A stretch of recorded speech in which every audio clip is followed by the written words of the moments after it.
नमस्कार दोस्तों, good morning, आदाब। कैसे हो प्यारे दोस्तों? आई होप दैट सभी अच्छे होंगे। तो guys, today I am here with you guys with a new current issue. So guys, आज हमारा कोई स्पेशल इश्यू नहीं है। आज हम लोग जो अभी देश में जो बर्निंग इश्यू है करंट का जो है वो डिस्कस करेंगे। अभी आपको पता होगा कि देश में जो है हमारे देश के जो एजुकेशनल जिनका नाम है सोनम वांगचुक लद्दाख से, उन्होंने जो है 21 डे तक जो हंगामा की थी जंतर मंतर पे। And he was seeking the resignation of the present union education minister. And allegations क्या थे मिनिस्टर के अगेंस्ट कि भाई जो है उन्होंने जो पेपर लीक का जो इश्यू था, नीट वाला, सीबीएसई में इरेगुलरिटीज था, इसके बाद में नेट का पेपर, कई पेपर कंटिन्यूसली जो लीक होते जा रहे हैं, तो उनके लिए वो रेजिग्नेशन चाह रहे थे, एजुकेशनल बॉडी में रिफॉर्म चाह रहे थे। उसके लिए उन्होंने हंगामा की। 21 डेज के बाद में उनको जो गवर्नमेंट की जो है कि अथॉरिटी जो है सिविल ड्रेस में आके जंतर मंतर से उनको उठा लेते हैं वहां से और उनको सफदरजंग हॉस्पिटल में एडमिट करवा देते हैं। गवर्नमेंट का ये मानना था, गवर्नमेंट ये बोलती है कि भाई इसकी जो हेल्थ है, जो उनकी 20% उनकी हेल्थ है, वो बॉडी जो जा चुकी है, इसलिए उनको जो है उनके राइट टू लाइफ जो है, फंडामेंटल राइट्स है, वो स्टेट की ड्यूटी है, तो उसको उनको वहां पे एडमिट कराना भी जरूरी था। अब बात है कि जो है सफदरजंग हॉस्पिटल जाने के बाद में उनकी वाइफ के थ्रू जो है, उनकी जो वाइफ है गीतांजलि अंगमो, उनके थ्रू एक जो है कि जो है लेटर आता है, उसमें लिखा होता है कि भाई 20 जो जुलाई है उसमें जो संसद की तरफ मार्च करो सभी लोग, और जो है जब मानसून सेशन स्टार्ट होने वाला है, और डिमांड करो मिनिस्टर का रेजिग्नेशन के लिए। तो ये जो है इश्यू था। और अभी 20 जुलाई को जो कल जो हमारे देश में जो है पूरे देश से जो है स्टूडेंट्स है, जितने भी हमारे देश के जो नौजवान है, वो उस हंगामा जो स्ट्राइक है दिल्ली में, उसे संसद की मार्च वाले जो है उसमें गए थे, including various political parties and जो students and civil society groups, कई लोग गए थे उसमें। अभी बात हो रही है कि कई, मैं कल देख रहा हूं कि कई जो लोग हैं जो किसी पर्टिकुलर पॉलिटिकल पार्टी के, जो रूलिंग पॉलिटिकल पार्टी, वो बोल रहे हैं कि ये जो लोग है टेररिस्ट है, उग्रवादी है ना, ये जो है तो क्या उनको क्या किसने राइट दिया टेररिस्ट या उग्रवादी बोलने का? जब 2011-12 में जब अन्ना हजारे मूवमेंट हुआ था यूपीए गवर्नमेंट के अगेंस्ट, तब कहा गए थे ये लोग टेररिस्ट? तो इनको भी तो टेररिस्ट बोला जा सकता था उस टाइम में। देखो, डेमोक्रेटिक सिस्टम को अगर लेटर एंड स्पिरिट में अगर आप इसको फॉलो करते हो, तो डेमोक्रेटिक प्रिंसिपल्स हैं ये। आर्टिकल फंडामेंटल राइट्स में आर्टिकल 19(1)(a) और आर्टिकल 19(1)(b) में ये राइट दिया हुआ है कि freedom of speech and expression and right to peaceful, हम जो है पीसफुल असेंबली। हाँ, आर्टिकल 19 क्लोज 3 में ये भी दिया हुआ है कि भाई आप जो है पब्लिक ऑर्डर, जो डिसऑर्डर और सोशल डिसहार्मनी को रोकने के लिए जो रीजनेबल रिस्ट्रिक्शंस है ना। लेकिन ये होता है तब जब वायलेंस करने लग जाए, केओस हो जाए, एनार्की हो जाए तब। तो ये हमारे देश में कंट्रोवर्शियल इश्यू चल रहा है। अगर हम बात कर रहे हैं कि भाई इस जो इश्यू में जो है, पहले पढ़ने के पहले थोड़ा सा ये जो है एक पॉलिटिकल थिंकर है इटली का, जिनका नाम है निकोलो मैकियावेली। उन्होंने बोला था कि भाई डेमोक्रेटिक सिस्टम में जिस उस देश के लिए डेमोक्रेटिक सिस्टम सुटेबल नहीं है जहां पे जो है पॉलिटिशियंस हो चाहे पब्लिक हो, वो ना जो पब्लिक के रिसोर्सेज को खुद के जो है पर्सनल बेनिफिट के लिए यूज करे। ऐसे देश में सिर्फ मोनार्की सही है डेमोक्रेटिक सिस्टम के बजाय, और ऐसे सिस्टम को मोबोक्रेसी बोलते हैं, और ये देखने को मिल रहा है।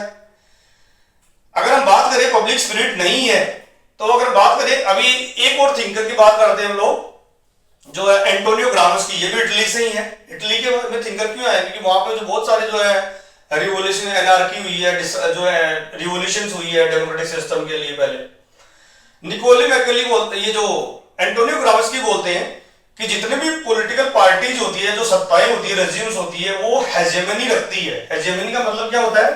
अपना डोमिनेंस। हेजेमनी का मतलब होता है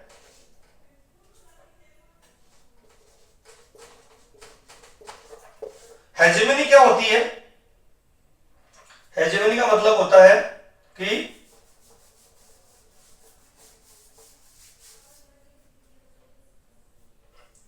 हेजेमनी का मतलब होता है आपकी पार्टी का डोमिनेंस, कितना आपका जो वर्चस्व है। तो जो एंटोनियो ग्रामस्की का मानना है कि जो कोई भी पॉलिटिक्स सत्ताएं जो होती है वो दो तरीके से हेजेमनी रखती है। एक तो रखती है पॉलिटिकल सोसाइटी, और एक होती है civil society. Political society force के द्वारा होती है, कोअर्सन बोलते हैं जिसको, और ये होती है कंसेंट के द्वारा। और सिविल सोसाइटी कौन होती है, जिसमें फैमिली आ गई और ये रिलीजियस ऑर्गेनाइजेशन, कल्चरल ऑर्गेनाइजेशन हो गए, इसके बाद में जितने भी यूनियंस हो गए, जितने भी यूनियंस के लीडर्स हो गए, है ना, ये सब सिविल सोसाइटी के मेंबर्स होते हैं। तो सिविल सोसाइटी गवर्नमेंट सत्ताएं जो होती है पहले क्या कंसेंट लेती है, अगर कंसेंट से काम चल जाता है तो फिर फोर्स की जरूरत नहीं होती है। फोर्स का मतलब होता है कि मिलिट्री पुलिस, उसकी जरूरत नहीं होती है। और अगर आप कंसेंट का यूज करते हो तो आपको फोर्स की जरूरत नहीं होती है। अगर मैं क्यों डिस्कस कर रहा हूं आपसे, अभी ये जो गवर्नमेंट है इन्होंने जो है डायरेक्ट जो अभी कल लाठीचार्ज हुआ था ना, जो स्ट्राइक, जो प्रोटेस्टर्स थे, तो गवर्नमेंट ने ये जो इश्यू है पहले खोला नहीं, इसके पहले ही उन्होंने ये यूज किया। तो क्या ये कहां तक सही था? पहले गवर्नमेंट को डायलॉग जो करना जरूरी था, जो प्रोटेस्टर्स हैं जो स्ट्राइक कर रहे थे, प्रोटेस्ट मूवमेंट खड़ा कर रहे थे, उनसे पहले उनसे डायलॉग करना था। क्योंकि डेमोक्रेटिक का जो है, डेमोक्रेटिक सिस्टम में हिस्सा है, डिबेट डेलिब्रेशन है जो है, ये जरूरी है। पहले फोर्स करना ये डेमोक्रेटिक प्रिंसिपल्स के अगेंस्ट नहीं है। It will go against the legitimacy. Legitimacy क्या होती है? लेजिटिमेसी का मतलब होता है कि लेजिटिमेसी जो होती है इसका मतलब होता है पावर प्लस जो है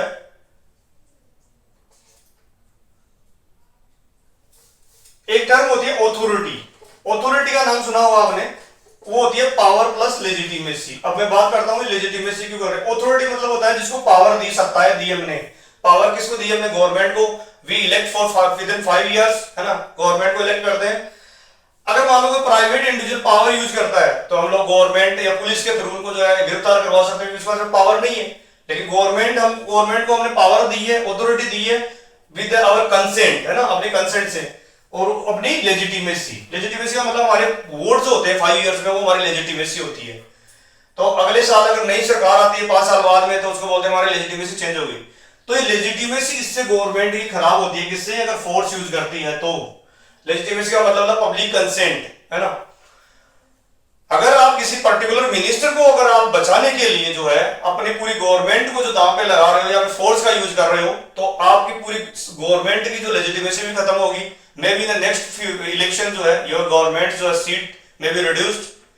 तो इसलिए जो है, और हमारे देश में एग्जाम्पल है ये, हमारे देश में जैसे इंदिरा गांधी के टाइम पे उन्होंने जब इमरजेंसी यूज की थी, नेक्स्ट ईयर उनकी गवर्नमेंट जो नेक्स्ट इलेक्शन में गवर्नमेंट चेंज हो गई।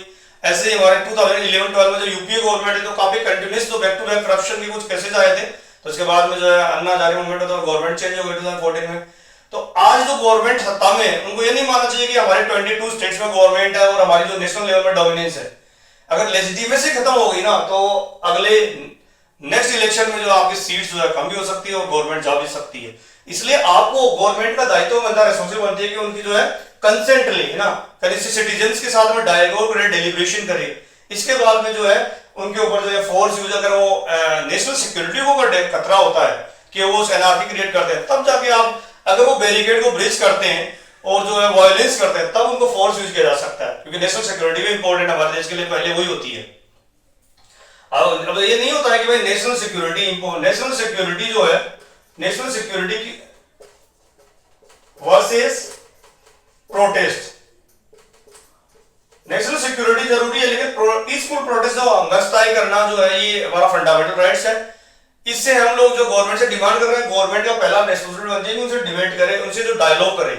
ऐसा ही आप लोग नहीं कर सकते। अब बात करें इसका प्रोज एंड कॉन्स की, इस इश्यू पे, इस प्रोटेस्ट का प्रोज बेनिफिट्स ही है कि भाई सबसे पहली बात तो बेनिफिट्स इसका क्यों था, क्योंकि जैसे मिनिस्टर ने जो करप्शन, उसके अंडर कंटिन्यूस करप्शन हो रहा है, तो सबसे पहले ट्रांसपेरेंसी जो होनी चाहिए सिस्टम में, अकाउंटेबिलिटी होनी चाहिए गवर्नमेंट की। इसके बाद में इससे पब्लिक ट्रस्ट जाता है, इंटीग्रिटी जाती है गवर्नमेंट की। इसके बाद में जो इसमें जो हमारे जो स्टूडेंट्स कई ईयर्स तक प्रिपरेशन करते रहते हैं, तो उनका क्या होगा? वो बेचारा, उनका मोरल कम हो जाता है, एजुकेशन में ट्रस्ट कम हो जाता है उनका, तो वो क्या होगा? और जो है हमारी एजुकेशन बॉडीज में हमारा ट्रस्ट खत्म हो जाता है, ये भी एक इश्यू है। तो ये जो और है हमारा फंडामेंटल राइट्स आर्टिकल 19(1)A और 19(B) के अंडर जो है हमारा पीसफुल प्रोटेस्ट करना, हमारा हंगर स्ट्राइक या जो है हम लोग कर सकते हैं, फंडामेंटल राइट्स है। तो ये कुछ इश्यू है। इसके पक्ष में, इसके ऑपोजिशन में बात करें तो गवर्नमेंट ही बोल रही है कि भाई इससे सोशल डिसऑर्डर होता है। कुछ ने ब्रीच किया था बैरिकेड को, तो उन्होंने जो है पब्लिक ने, इसलिए जो है गवर्नमेंट जो है हमारी पुलिस ने उनको जो है लाठीचार्ज किया, और जो है इससे जो हमारी सोशल डिसहार्मोनी हो सकती है। इस इश्यू का पॉलिटिसाइजेशन किया जा रहा है क्योंकि बहुत सारी पॉलिटिकल पार्टी जिसके पीछे आ रही है और वो जो आके जो है इनको जो है भड़का रही है, रुका रही है।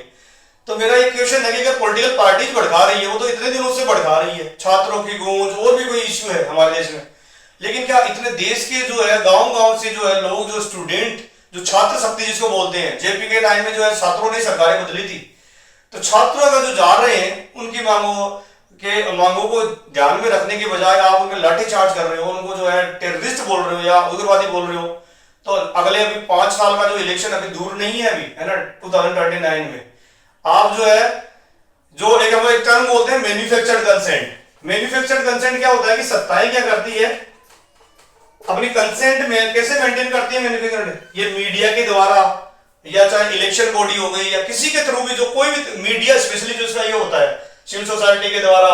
मैन्युफैक्चर का कंसेंट का मतलब होता है कि लोगों में अपनी अच्छी छवि को बार बार प्रमोट करना। ये कंसेप्ट दिया था जो नोम चॉम्स्की और जो है जॉन चॉम्स्की और एक और थिंकर थे जिन्होंने बुक लिखी थी जिसका नाम था जो है the manufacture consent political economic mass media 1980s में। तो उसमें मैन्युफैक्चर कंसेंट का मतलब है कि आप जो कृत्रिम तरीके से जो है लोगों की इजाजत को जनरेट करते हो और दिखाते हो कि हमारी सत्ता जो है वो सही है। ऐसा नहीं होना चाहिए, क्योंकि जो है इससे जो आपकी लेजिटिमेसी, जो लोगों में जो विश्वास है, धीरे धीरे जिस पर्पज के लिए आपको चुना गया था वो धीरे धीरे कम होता जाता है। अगर हम बात करें इसके चैलेंजेस की, तो चैलेंजेस की बात करें तो इसमें जो ट्रांसपेरेंसी है, अकाउंटेबिलिटी है, पब्लिक ट्रस्ट है, इंटीग्रिटी है ना, जो ये एथिकल और गवर्नेंस के इश्यू है, ये भी चले जा जो है चैलेंजेस है। हमारी एजुकेशन में ट्रस्ट कम होता है, गवर्नमेंट एग्जामिनेशन की बॉडीज में स्टूडेंट्स का मोरल कम हो जाता है, हमारा एजुकेशन सिस्टम है वो बैकवर्ड हो सकता है, तो ये चैलेंजेस है इसके। अगर हम बात करें, अच्छा गवर्नमेंट के अगेंस्ट में ये बोल रही है कि भाई क्या गारंटी है कि ये मिनिस्टर जो है अगर रिजाइन दे देगा तो क्या हमारे एजुकेशन में सुधार हो जाएगा, क्या ये जो हमारा पूरा सिस्टम, क्योंकि जो है एजुकेशन का बात जो हमारे यहाँ एग्जामिनेशन करवाते हैं उसमें स्टेट गवर्नमेंट की और यूनियन गवर्नमेंट, वेरियस और स्टेट गवर्नमेंट और यूनियन गवर्नमेंट की एजेंसी भी शामिल होती है, तो इसमें पूरा सिस्टम होता है कि एक मिनिस्टर के रिजाइन देने से क्या पूरा सिस्टम सुधर जाएगा, ये भी गवर्नमेंट का जो है स्टैंड है। अब बात करते हैं इसके वे फॉरवर्ड ये होना चाहिए कि पहले अगर मिनिस्टर अगर मान लो रिजाइन नहीं देता तो सबसे पहले डायलॉग तो करना चाहिए उन जो प्रोटेस्टर्स हैं, और इसके बाद में एसआईटी बनवानी चाहिए, स्पेशल इन्वेस्टिगेशन टास्क फोर्स जो बनाना चाहिए। इसके बाद में जो है इसमें जो है इन्वेस्टिगेशन के बाद में जो है हमारी जो प्रेजेंट जो बॉडी जो करंटली जो हमारी बॉडी जो एग्जाम कर रही है उसमें जो रिफॉर्म्स होने चाहिए, रिस्ट्रक्चरिंग होनी चाहिए। इसके बाद में जो है आपको पता होगा कि ये पेपर लीक का इशू जो उसको टेक्नोलॉजी के थ्रू, जैसे आजकल आर्टिफिशियल इंटेलिजेंस और क्रिप्टो करेंसी के थ्रू जो इनक्रिप्ट किया जा सकता है पेपर को, इंक्रिप्शन के थ्रू जो है उसको प्रोटेक्ट किया जा सकता है, सिक्योर किया जा सकता है। इसके बाद में हमारे देश के जो स्टूडेंट्स हैं उनका मोरल को बढ़ाना चाहिए through counselling with the teachers and students and जो है हमारी सिविल सोसाइटी के मेंबर्स के द्वारा कि भाई हमारा जो खोया हुआ विश्वास वापस ला जाना चाहिए। गवर्नमेंट जो है उनकी जिम्मेदारी ये बनती है कि भाई सभी स्टेक होल्डर्स को साथ में मल्टी स्टेक होल्डर अप्रोच को ध्यान में रखते हुए सभी को जो है इसमें रिफॉर्म्स करे और सभी को जो कंसेंट है लोग, जब तक कंसेंट अगर आपकी जो डिमांड्स, जो कंसेंट लोगों की जो डिमांड्स है वो आउटपुट में जनरेट नहीं होगी तो इसका मतलब आप अनदेखी कर रहे हो, यू आर ब्लाइंड और you are indifferent to the citizens of India. आपके लिए जो चुन के लाए वो नहीं चुन के लाए वो भी बराबर है, क्योंकि after being elected in the government the all citizens are equal for you। तो आपकी जिम्मेदारी बनती है कि भाई एफपीटीवी सिस्टम ऐसा चलता है, लेकिन जो है आपकी जिम्मेदारी बनती है कि जो मैंडेट लेके आए हैं और जो सिटीजंस का जो कंसेंट होती है, लेजिटिमेसी होती है, उसके लिए हम लोग सिविल सोसाइटी के मेंबर्स को जो है डेलिब्रेट करें, डिबेट करें, उनके सोसाइटी का डायलॉग के साथ में उनकी बातों को सुने, सो दैट हमारा जो इश्यू है रिजोल्व हो ना। क्योंकि सत्ताएं जो है पॉलिटिकल पार्टीज आती जाती है लेकिन स्टेट रहता है, ये बात याद रखना। स्टेट याद रखना, स्टेट जो है वो गवर्नमेंट नहीं होती है, गवर्नमेंट स्टेट का एक पार्ट होती है, स्टेट के अंदर होता है टेरिटरी होती है, इसके बाद में गवर्नमेंट होती है, पॉपुलेशन होती है और सॉवरेनिटी होती है। तो गवर्नमेंट एक पार्ट है सिर्फ स्टेट का।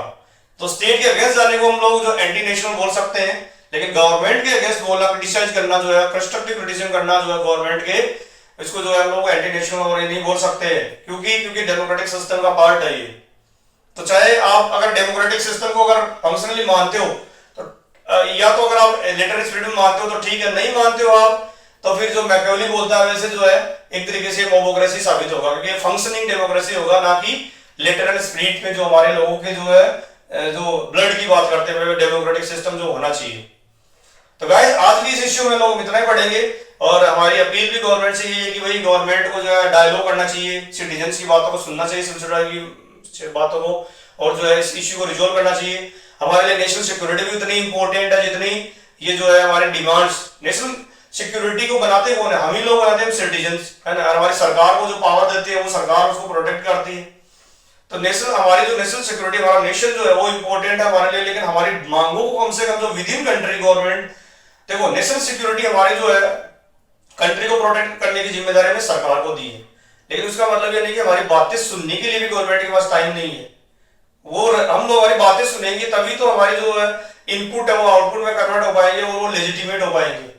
तो ये बातें गवर्नमेंट को ध्यान में रखना चाहिए। तो गाइस आज हम इतना ही पढ़ेंगे, और अगर आपको ये इश्यू अच्छा लगा तो please subscribe and like and share to the DSP academy current affairs.